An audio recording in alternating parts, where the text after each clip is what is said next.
Rabson, welcome. Thank you very much. Welcome to the Foundation Clinic. It's an absolute pleasure to have such an esteemed man come here from Zambia. Welcome. You're truly welcome, my friend. Thank you very much. I'm really grateful.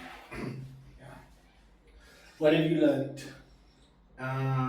First of all, thank you very much for this opportunity to have an experience which is very much transformative right here at the Foundation Clinic, and just being able to interact with the staffs, of course being able to interact with the patients as well, is something that has really been, transformational and experiential for me, especially that I'm coming from Zambia, where we have just really recently, had, the Mental Health Act in 2019. I think coming here has really been an eye-opener to a lot of things. Yeah. So it's really important that you've come here. Thank you. And you've got to feel the place. So you can see something on the internet or you can see it in a brochure, but unless you actually feel and touch and wake up in the environment and taste the food and know what the beds are like and interacting with the staff, you get a real feeling of the spirit of the organization. Yeah, especially that, the approach that is being used, and that's something that has also stood out for me, is that of compassion. I've seen for the past 1 week I've spent here, I've seen right in the moment with regard to the transformation that even the patients themselves have really experienced, because I've been sitting in classes with them and I've seen and experienced firsthand, that essence and that spirit of compassion. That also has really stood out for me. So if you think about it, why wouldn't you treat someone that was ill and sick with compassion? If somebody breaks their leg or they've got cancer or diabetes, you treat them with compassion. Yes. Why is it with people with mental health that it is so stigmatized that people feel you must punish them? And this is very important, because mental health or mental illness for me, and being a person with a lived experience, I know that it comes with a certain dimension of shame. You see, and every person that I've experienced, issues to do with mental illness, they are always thought not to be part of the community.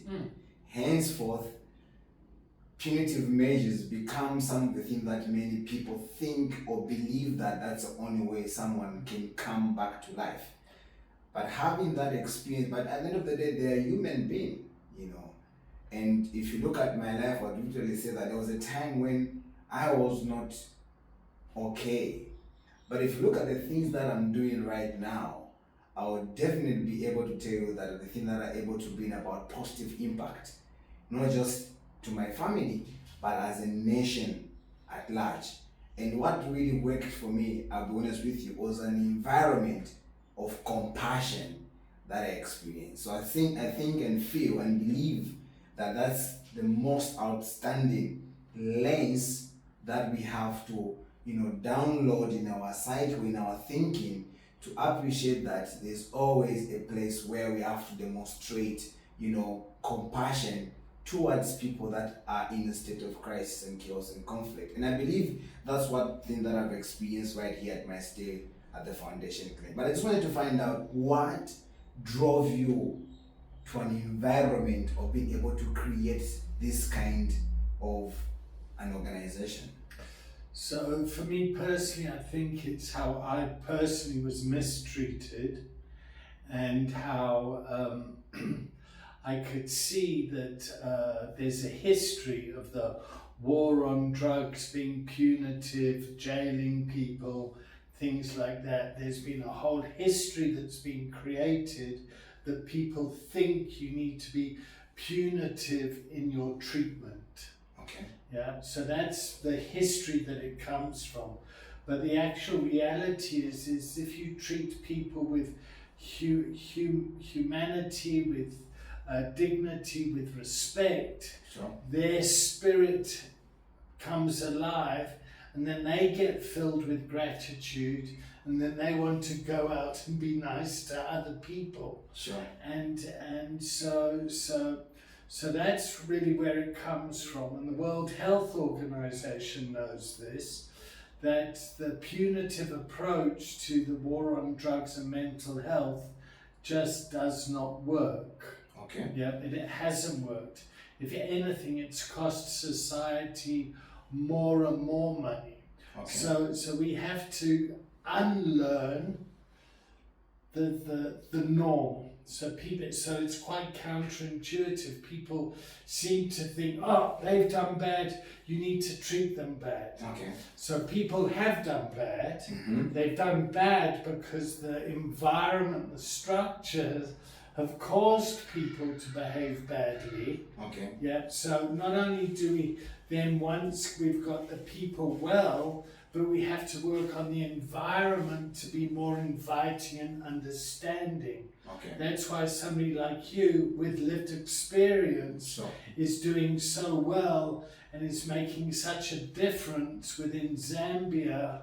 Sure. Because you've embraced your lived experience, you've turned it into a profession, Sure. and now you're going out into the world and making a difference. Okay. Because you love it. Yeah, and it always comes not from my head, it comes from my heart and my belly, because sometimes I just want to go ahead and do the work, because at one point, I remember very well how someone thought that I would never amount to anything. But it's only because I've met people that have really been intentional with regard to having a voice that radiates an essence of being able to connect authentically, being able to inspire or spark hope in my life, and being able to just, allow me to also rediscover what my true identity is, and being able to give me like the tools, and also just maybe to ask me a question that enables me to find what my meaning and purpose is. So I believe that is something that is really, really instrumental, and my stay right here at the Foundation Clinic has really been able to help me see all those things being exposed to the patients. So what's happened for you is you've had a physical experience that has ignited your soul and your spirit. Sure. And now you've got contagion of recovery. So now you go out there and then people think, what's happened to Rabson? What's Rabson got? I want what he's got. And it becomes contagious. So instead of it being like the flu that is contagious, Sure. it's recovery. And so you need to start creating environments where the contagion of recovery lives. Okay. People come, they feel the spirit, and then they say, I want what Coach Rabson's got. And that's how it spreads. Okay. Now be careful, Yeah. because some people can get jealous of that. What do you mean? So some people can see, Rabson used to be like that. Now look at him, he's like that. How did he go from there to there? That's unfair. It's like in the Bible, the prodigal son. Mm-hmm. The prodigal son leaves the farm, leaves the father, goes, spends his inheritance. Yeah. Then he comes back and his father runs out to see him and welcomes him in. And then the brother is there. Oh, yeah. And the brother's resentful and he thinks, but I've stayed here all the time. I've been loyal to you, Father. Mm-hmm. And the father turns to the brother and says, but I've always loved you. Mm-hmm. Yeah. But the prodigal son went away. He didn't listen. He was stubborn, prideful, and now he's come back with humility. He's received with love and grace. He gets elevated, and then people can become envious of that. So it's not all peace and love and brown rice, Rabson. Okay. You've got your work cut out for you. Okay. Because we're fighting something that is stigmatized. Okay. Yeah. And now, how do you go about navigating such Be kind? honest. Be honest. Have humility. Be open. Be generous. Be caring. Be nice. Yeah. Wow. That's how I do it. Wow. Yeah. So for how long have you been managing this organization? So this place started in February 2001. Okay. So we've been going for 26 years. Okay. And it took a long time to get the paperwork right, to get registered as a clinic. Okay. Once we were registered as a clinic, we were then able to treat people medically. Okay. So we got registered with the Health Professionals Council and the Board of Healthcare Funders. Okay. We were able then to bring in a nursing team, doctors, psychologists, social workers, professionals out there that are trained to treat patients. Okay. Now, where me and you come along as coaches, we create contagion, we inspire hope in people, Sure. we educate and empower people, Sure.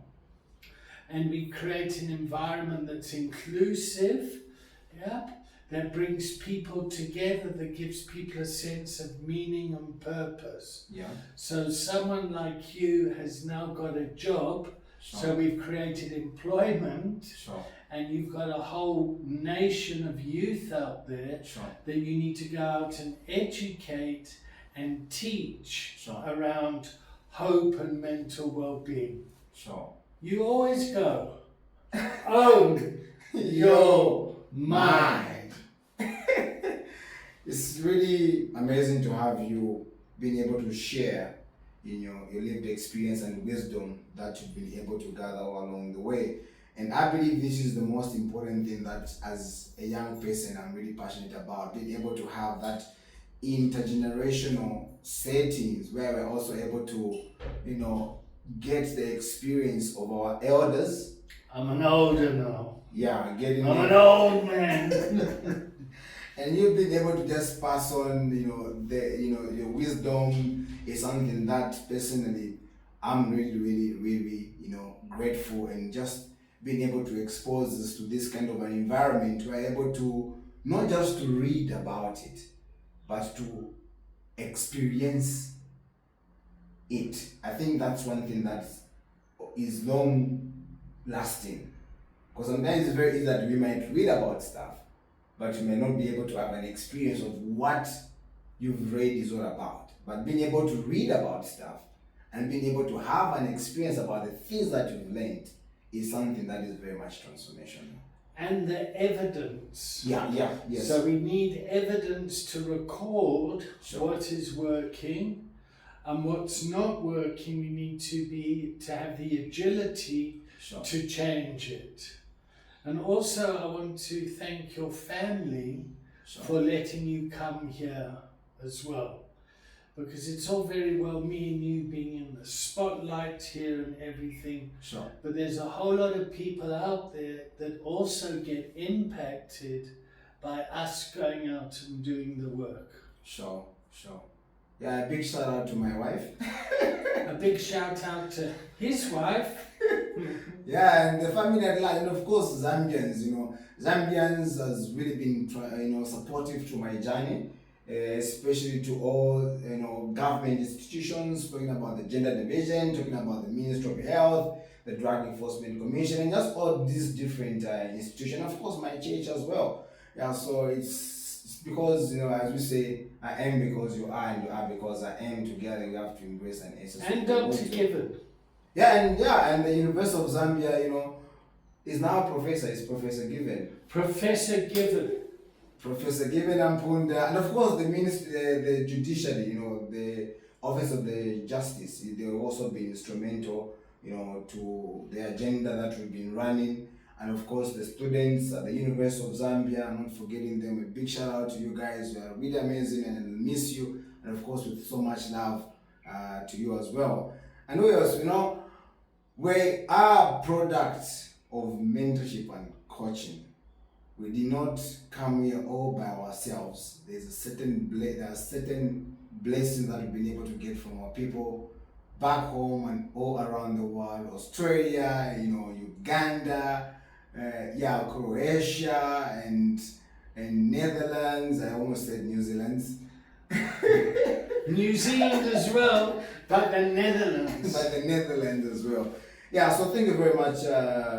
Do we mention the UK? Yeah, you also have to mention UK, you have to mention Recovery Connection as well. Recovery Connection. Dot Smith. Yes. Also have to mention David Best and David Patton as well. And of course, David Banside, he told me that he's down in Cape Town. Yes. Yeah, and of And course. then St. Culperin Island. St. Culperin Island as well. Who else? We've got an amazing and huge village. Botswana. Yeah, Botswana. Who else as well? Oh, we've got a lot of people to be grateful for. Yeah. And James Wellstead. James Wellstead. The miners, we're coming for you. The next step is to get into the corporate space, to work with the industry, because now we've got individuals and the family sorted. Sure. Now it's taking this to the workplace. So what's really important now is people, planet, then profit. Wow. I think before we go, we're almost just wrapping up. I want you to comment or share something, because we know that this clinic is anchored on the biopsychosocial model. And there's this language that sometimes I would want my people back home to also appreciate, especially with regard to the difference between counseling and recovery wellness coaching, and how that recovery is being used to enhance or increase treatment outcomes. So I also just want you to shed more light on that.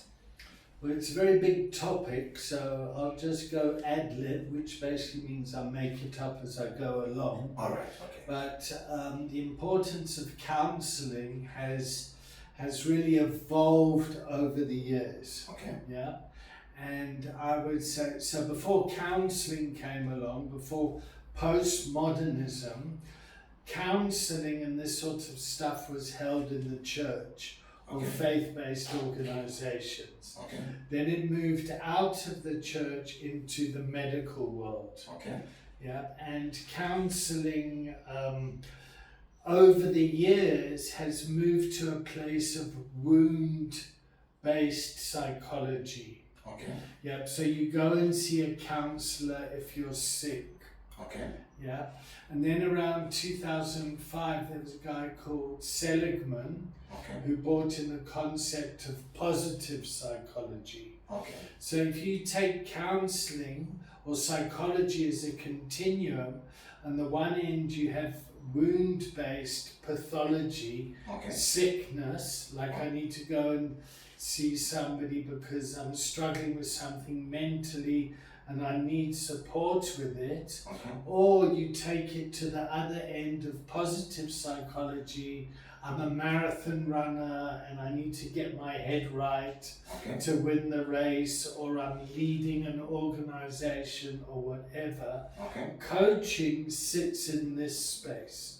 Which is the positive psychology. Sits in the positive psychology space, and it works systemically with existing counselors, doctors, psychiatrists to improve the treatment outcomes between people that are sick Okay. and need to come into a place of wellness. Okay. Yeah, and because mental illness is so misunderstood and there's so much stigma around it, Mm-hmm. it's often very difficult for people to go and access medical treatment for their mental health, Okay. because people will judge them as being mad or sick or things like that. Yeah. So for example, men.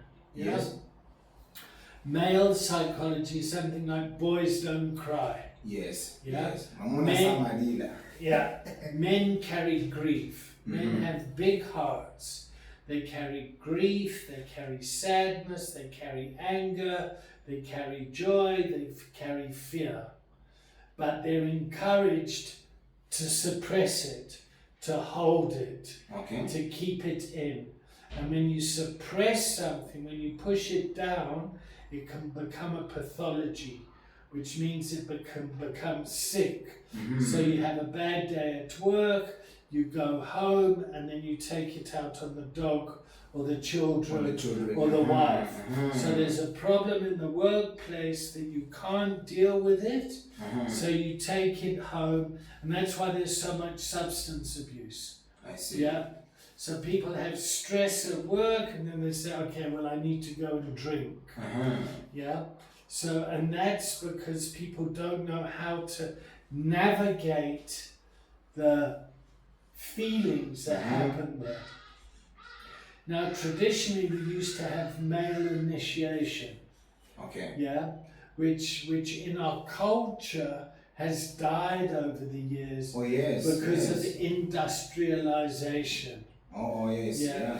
So a lot of the customs that we used to have, that used to happen in churches or synagogues or in tribal culture, has been pushed aside.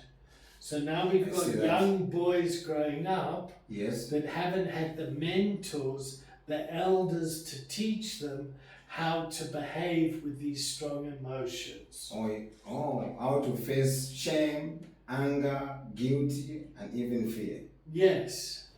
Or how to embrace it in a positive way. Okay. Because those feelings aren't bad feelings. It's the way that we express our feelings, which is where the problem lies. How we respond to those feelings. Wow. Yeah. So I might get angry with you. Yeah. Yeah? And then I see you as a black man. Yeah. And then I think, oh shit, I can't get angry with Rabson because he's a black man. And people might call me racist. But you still piss me off. So how do I express my anger with you as human to human? Yeah, as man to man. Then holding it. Then holding it and then going to someone else and then going, Rabson, blah, blah, blah, blah. And then you start the gossip or whatever. I see. That's just one example. Which is still a big problem here in South Africa, because South Africa has a legacy of apartheid. Yes. Yeah, which doesn't really get spoken about or talked about. Yeah. Really? Yeah. Okay. In my experience. I see. That's interesting. I know you've got a flight to catch, and I know you're flying back to England, but I believe this has really been instrumental. Unless maybe you've got any parting words for our community. I love you, and I love him. I love you too, and of course, I love you all. Thank you very much for spending your time. Remember, this is not really spend your time. This is you being able to invest your time here as we also deepen and concretize our relationship as a vet initiative with the Foundation Clinic. I think, it's very important for you to just get that as well. Love you, Rabson. Love you too. Bye-bye, Zambia. See you soon. Own your mind. All right, see you. Bye-bye. Did you push record?